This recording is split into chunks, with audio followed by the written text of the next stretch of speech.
So the museum was opened in 2007 after 3 or 4 years effort. It's a command post. It's probably unique. We don't know of any in this country, Europe, or possibly the States, for all we know, that someone's got a use of an actual military installation like this. Up until we arrived, very few people would have been in here because it was top secret security clearance.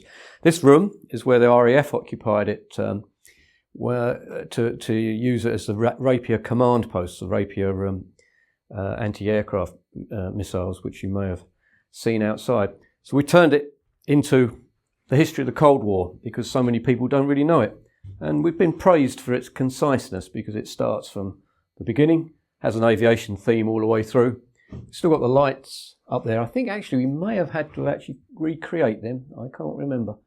But it was quite important for us to try and reflect the light system which connected to the battle cabin. We've got a piece on Shepherd's Grove here because there's quite a connection between the 81st Tactical Fighter Wing and Shepherd's Grove. It's where they first arrived in 52, 51, 52. One of the units was here. I think at least one of the other units was up at Shepherd's Grove.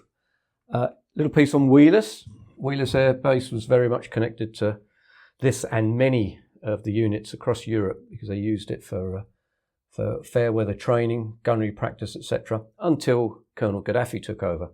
We've got some great stories from veterans about when that happened. Little piece on the Cobra Mist. Very interesting, strange array of aerials. You can still see it on Google Earth. It's now privately owned, but up until a few years ago, we were able to go across and have a good look. It's a very interesting program Michael Petillo did on the Cobra Mist, and they used graphics to show the size of it. They implanted a modern day computer graphics over the top of the existing scene. It's huge. Unfortunately, it didn't work apparently. The Russians were very good at jamming it.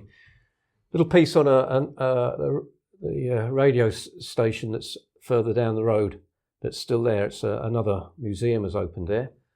I love this particular display. It shows the enormity of the US Air Force in Europe. A lot of people are very derogatory about the Americans and their strength of purpose in the world's international politics and so forth. But when you see the size of it, I mean, this is just little old Bentwaters down here in Woodbridge with somewhere around 100 F4s. If each of these units had somewhere in the region of 100 combat aircraft at their disposal, you can see the size of the US Air Force at a point in time in the late 70s. Through here, patches. We have guys here who have patch fetish with a passion. They love it. All the way through here, we've turned this part of the museum into a display really to reflect the history. We have the history of all the aircraft here. Just before we get to that, I've got a particular bit that's my passion. It's not a period of the RAF that's particularly well recorded. Really an era when not many people were that interested because it was post D-Day, post Arnhem. They ended up with 6 squadrons of Mustangs here between 44 and the end of the war, 45. And there's some fascinating stories that have come out of that, including the Operation Carthage, where the Mosquitoes bombed Gestapo headquarters. Fascinating story. And the Mustangs from here were supporting them. That's a whole talking point in itself. Size of the airfield always impresses people. We're just here, and I think we're going to go out for a drive shortly, Mike. But it's enormous. They were still building it when they shut it down. They were about to have more of these hardened shelters. Only a couple of million quid each. Just throw a few of them down there. This is the bit that really, I think, reflects the history of the base. So it starts with the RAF aircraft. We've got the transition when 226 OCU came here, flying both Tempests, Meteors, Vampires and Hornets, would you believe? Very mixed bag. I think the very first OCU actually after the war. Curious period where the Americans used the base for a short period for rescue aircraft. SB-29s had a lifeboat underneath. And then the big change, 51, F-86 Sabres arrived, the first foreign power to defend British skies, which you have to kind of think about, really, because up till then it had been RAF defending Britain, but with the advent of the swept-wing MiGs in Korea, it was pretty obvious we were not in a position to defend Britain. So that's when the 81st arrived, first with a single squadron, then the others followed. They had some other aircraft, liaison aircraft training. Another big step change was the F-84 with its nuclear capability. Huge change from air defence to nuclear strike. Remarkable that such a small aircraft could carry such a weapon, 10 times Hiroshima. Remarkable. Big change here, a unique aspect of Bentwaters.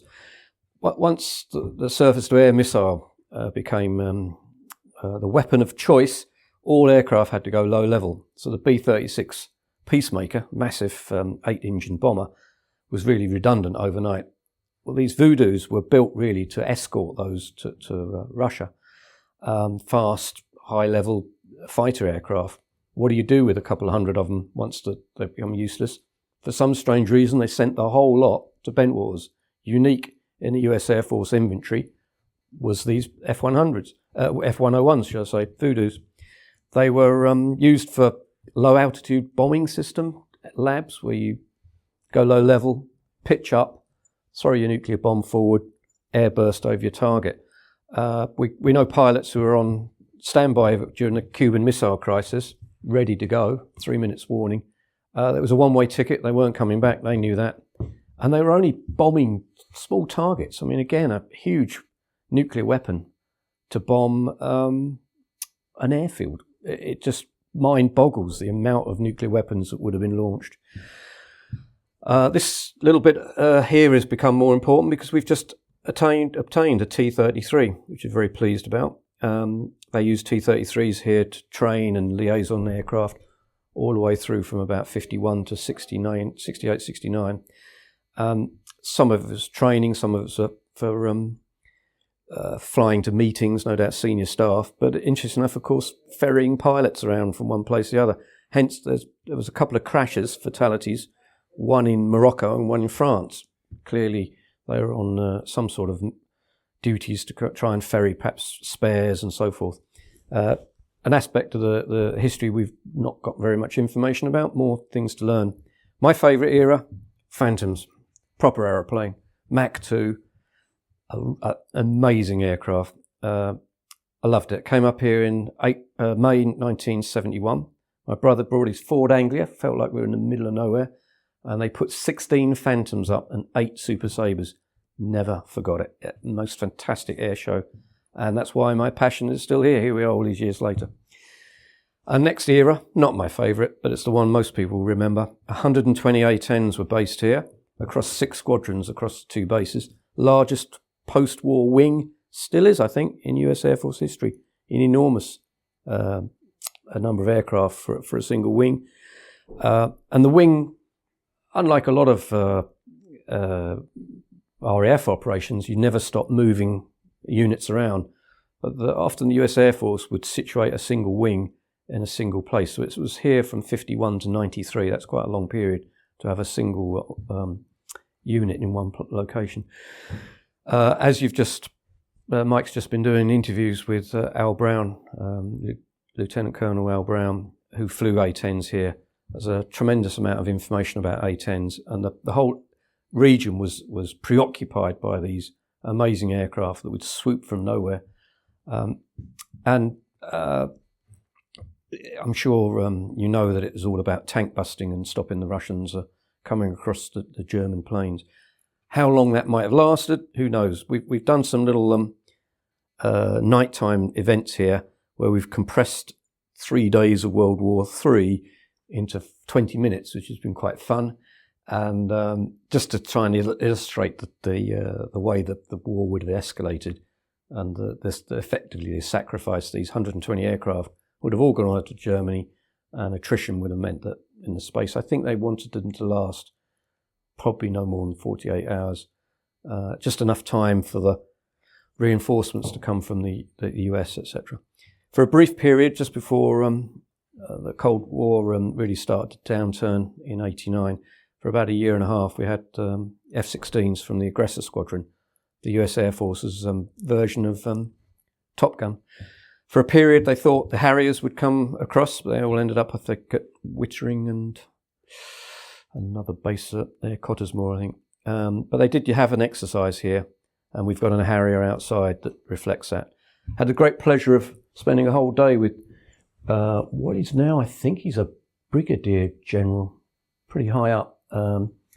Colonel Radcliffe was the last commander here, and as he says, it wasn't so much mission closure as mission completion. They felt like they'd done their job, they'd won the Cold War, and it was all over. We have other displays. We have a little display on Colonel Robin Olds, very famous pilot. He served here for a short period. If you read his biography that his daughter has produced, it's a fabulous read, and there is quite a significant section on his time here. He wasn't very popular with his higher command, and he used the voodoo and, as you can see in this photograph, created an aerobatic team against regulations. And it was part of his plan to try and get moved out of his peacetime activities, because he so wanted to go to Vietnam, and he did so a year or so later. We have some lovely displays that the guys have done model-wise, and we also have some very poignant little anecdotes. I love this card here. I don't know, Mike, you can get in there and see that card. To Bob, wishing you a Merry Christmas and Happy New Year. Rita and Dick. Well, Rita stood just exactly where you are standing, Mike, a couple of years ago with her daughter. She'd married Dick back in 50-something or other. The card's dated 53. She wrote that card, and we happened to have had it out on display. Remarkable. And she'd come back. Her husband had been back once before, but he'd passed away, and she was seeing her sister. Quite remarkable. We've got several of those cards. We just happened to put that one out. I find that quite spooky. Through here is quite a large display of the support side. Not so much aircraft. Oh, that's Voodoo pilot. It's a Phantom suit, but that was Bob Hansen, who was in Voodoo's in the Cuban Missile Crisis. If I got a moment to say, great story. So his mission was to drop the atomic weapon, fly off the target. The target was the Polish airfield. Fly to the Baltic coast, eject, dig a hole. He had a patch over his eyes. You probably know that's what they had to do because of the flash. Bury himself in the ground for 3 days while the radiation dropped, and then walk to the coast where he would wait for a US submarine to pick him up. Yes, no one really believed that, and they didn't. They just knew it was one way. Besides, what was there to come back to? If you look at into any of this, there would have been nothing. Mutually assured destruction it was. Okay, back to this area. Really fascinating. The infrastructure is enormous.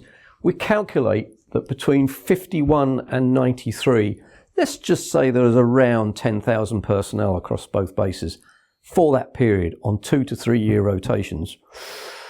Got to be 300 to 400,000 people served here. Remarkable, isn't it? That's why so many of them don't actually know each other. They all served here, but the chances of them actually meeting up. But some of them have. We have reunions now and again. I love this painting here.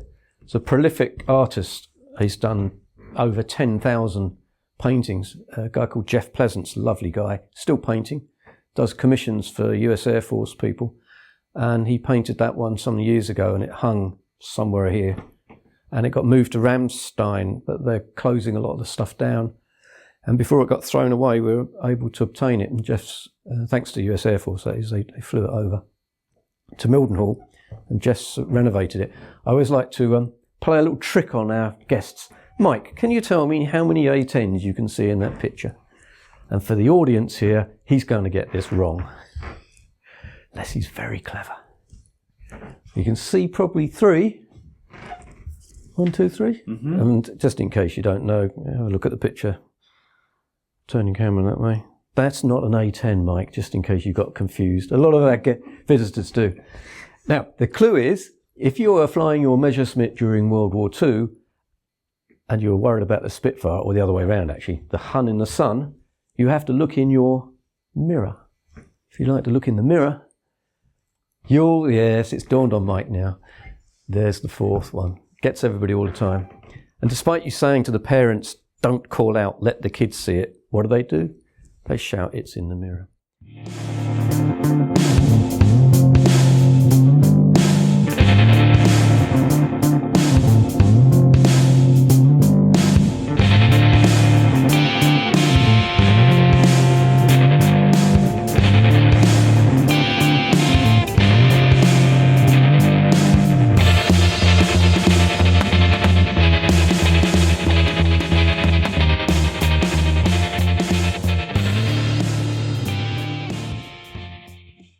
We've tried to reflect the squadrons. We love our badges. We've got all sorts of paraphernalia. We've got a lovely section on air shows, which is a huge thing for the people who used to come to these air shows. People talk of Mildenhall, but a lot of these bases had them. Mildenhall wasn't known as an air show venue till the middle to late 70s. But all these bases like Bentwaters and Wethersfield and so forth were holding air shows way back in the 50s.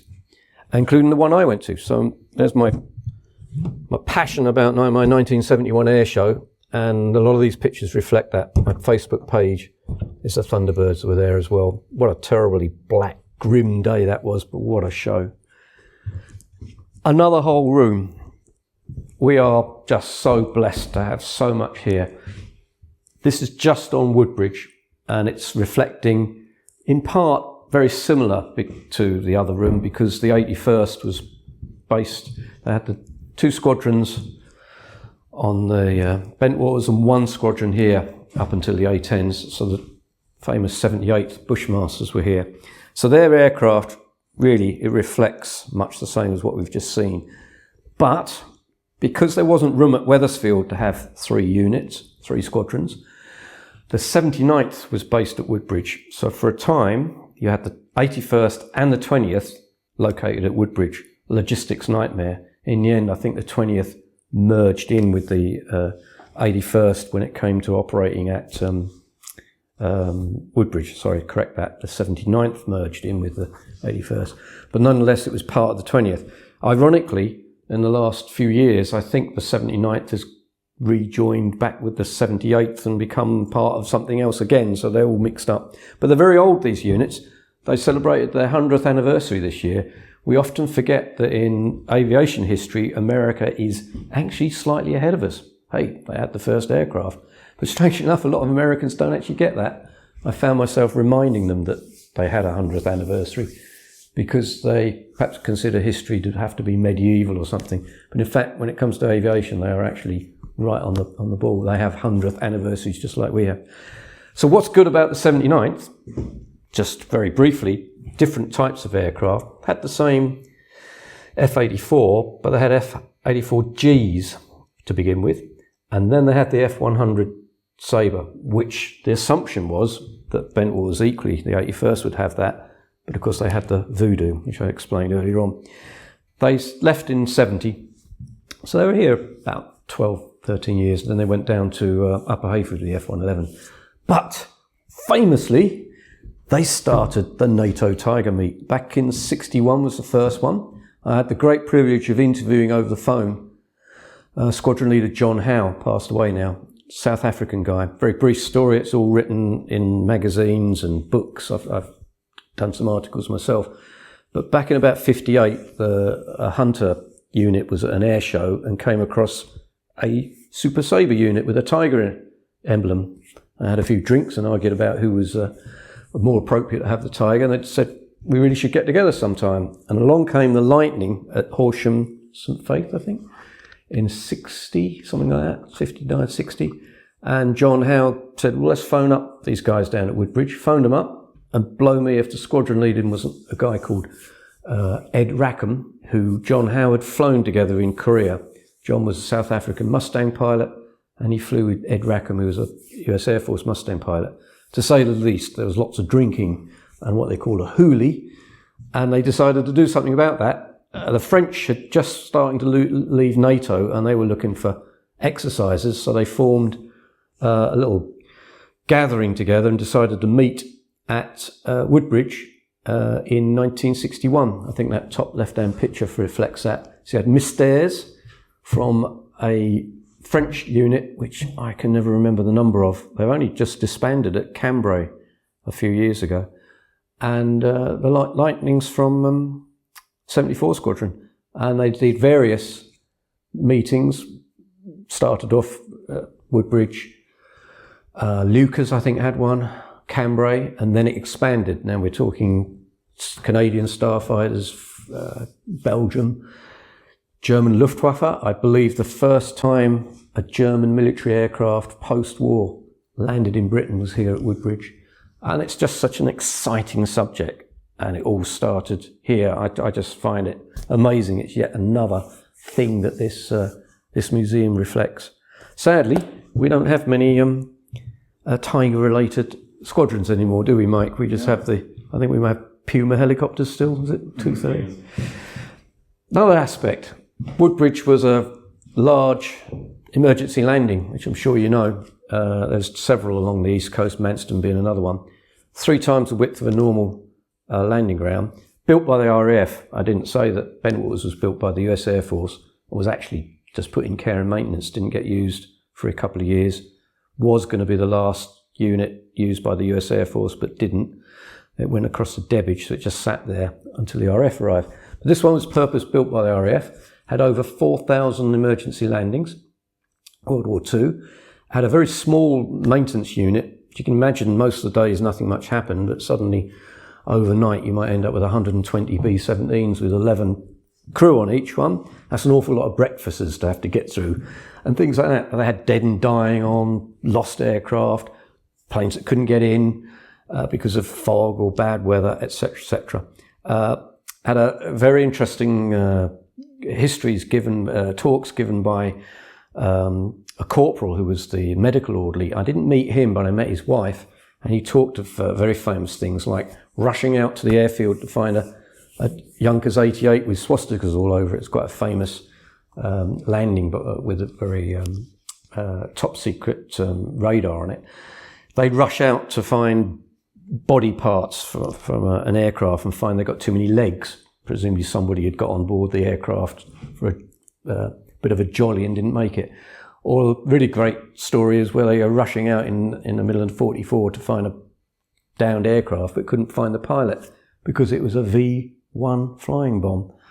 Lovely stories like that. They also used it for Operation Varsity, which was the crossing of the Rhine, the last big hurrah that, oh God, I've forgotten his name, Montgomery wanted to do, having failed at Arnhem. Huge, massive, was it 15,000 troops, 1,500 aircraft, and a couple of units flew for Pier, famous photograph. Got to know the rear gunner of that Halifax. His aircraft's on here. What an amazing chap, still alive, 96 now I think he is. He's given us talks. So many memories, fantastic to hear him. The other aspect about Woodbridge is it had FIDO. Now, what does FIDO stand for? Look on the internet, you get at least 3 different versions, but one of them is Fog Investigation and Dispersal Organisation, basically chucking enormous amounts of petrol, or gasoline, as the Americans like to call it, all the way around the perimeter. In fact, the pipework's still there. And then someone has the great pleasure of throwing a match into it and creating literally a wall of fire around the perimeter of the base, and it worked. Burnt the fog off, and down came the aircraft, especially when they were struggling to get home. We don't believe this. We cut that out of Woodbridge because the 91st moved over in the A-10 era. I can't believe that Americans can drink beer that quick, but that's what they say. Must have been Budweiser. It can't possibly have been proper strong British ale. We do like to take the mickey out. And then, if you want to know where all your tax dollars, as they call them, where your money goes, they managed to leave Woodbridge fairly abandoned, the MOD, unlike Bentwaters, which has been kept in very good condition. And then they decided to knock half of it down and spend copious amounts of money to build the Rock Barracks, they call it, which is the British Army's training base associated with Wattisham. And the other half, unfortunately, is very derelict after 25 years. You can't imagine why they just didn't keep it in good condition, but there you go. Some people say that within 48 hours, these bases could become operational. I think they're having a laugh. These places are not in any way. Bentwaters runway is pretty good condition. They've taken the ends off, but most of the infrastructure is still here. A few buildings a little bit damaged. Give you an idea of the thickness of the walls. Not the biggest of bunkers. Couldn't take a direct hit, I'm sure, from certainly a nuke, but it's obviously good enough to protect the command structure in here. Our meeting room was used for some sort of RFI testing, we think. Not quite sure, but this is where we have our meetings. This room's dedicated to the aggressors. So we've got the 527th, which started up at Alconbury with the F5 and then moved down to Bentwaters with the F16. So dissimilar aircraft operations. No point in training with your own people because the aircraft you're likely to meet are going to be different aircraft. So it's a selection of different aircraft that would have come here and they would have been able to play act fighting war games with each other and then discuss it afterwards and so forth. We have a little display of the type of aircraft that one would have confronted had the Cold War kicked off. Interesting fact about that there, is it the Flogger, one of these? Flogger, yeah. That was meant to be the reason they built all the hazardous hardened shelters, hardened aircraft shelters, £2 million each, was to stop them being aircraft and all the equipment being taken out by them. It was only after the Cold War finished and the Berlin Wall came down they realised that things didn't have the range, did they? Mm-hmm. They were never going to get here. Another whole room, another whole subject. The 67th Aerospace Rescue Recovery Squadron, based at Woodbridge from 69, I think all the way through to possibly base closure. Changed its names a couple of times, and then moved up to Mildenhall. So it's all about the fabulous Jolly Green Giants. Start with a small one and then the bigger one. This is one of the volunteers, his mother painted that for us using a copy of from Woodbridge, which is probably knocked down now, I should imagine.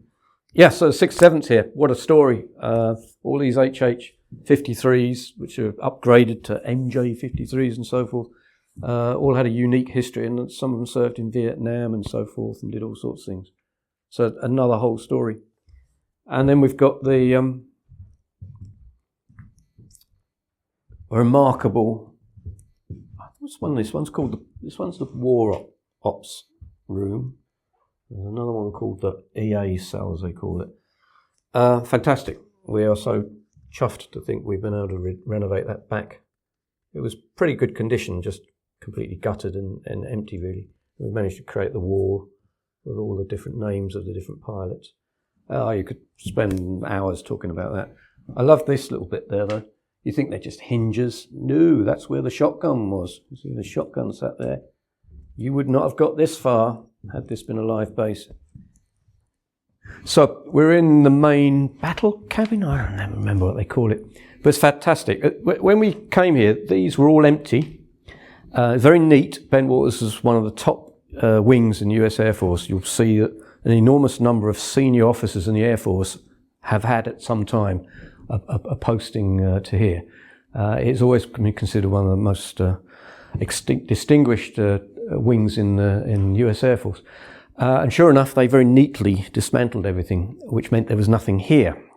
Whereas up at Alconbury, it was in a bit of a state, pretty wrecked, but it was all complete. And there was managed to do a little swapsy deal with some equipment that was down here with someone who wanted it up there. And we were able to go and get the innards. So all this stuff we managed to acquire and then renovate it and then add to it if there were some parts missing by replicating it. And the wall, when I came here, it was painted with cream. Some film crew had been in here and had done some backdrops. So We had to repaint it all black because all these things slide. And then the guys recreated the grid and the matrix. Took forever, and just got everything back working. So all the lights work and so forth. Tremendous. We've held these nighttime events in here, which I might have mentioned earlier on. So the guys would sit at all the desks and represent the different functions. Bob, our US veteran who was a volunteer, and he'll give talks in here, but he sits out there when we've done these compressed World War III into sort of 20 minutes. He's got the proper American twang, but unfortunately when our guys open their voices, it's very Suffolk. It doesn't quite sound as it should. A lovely little story. When we're working in here and doing stuff here in the early days, it can be quite spooky in here. It's definitely haunted, we know that. Some strange things go on. And one of our guys rigged up an aerial on the roof and stuck in a speaker, and he tuned it into the Mildenhall traffic, and suddenly out of the blue there was suddenly a squawk, like frightened the pants out of it. But we now have, when we have the place open, we have a loop of some A-10s doing landings or something somewhere to give it the feel as if it's a live base. When Roger Radcliffe came back, I was mentioning him earlier on, the wing commander here, he sat in his seat. That's great. He hadn't been back since 93 when the base closed. And it's absolutely I was so privileged to have the whole day to look after him. He came the day early, and he and his wife. He said never really had another unit quite like the 81st. Maybe they say that to everybody, but there is a definite affinity amongst them all. Because they serve, 2-3 years in a 30-year career. They're all over the world, different places. So it's difficult for them to have allegiances to one unit or not. But I think the 81st did seem to score the points in that sense. And being posted in England, they love it. Americans just love England. I think that's probably it.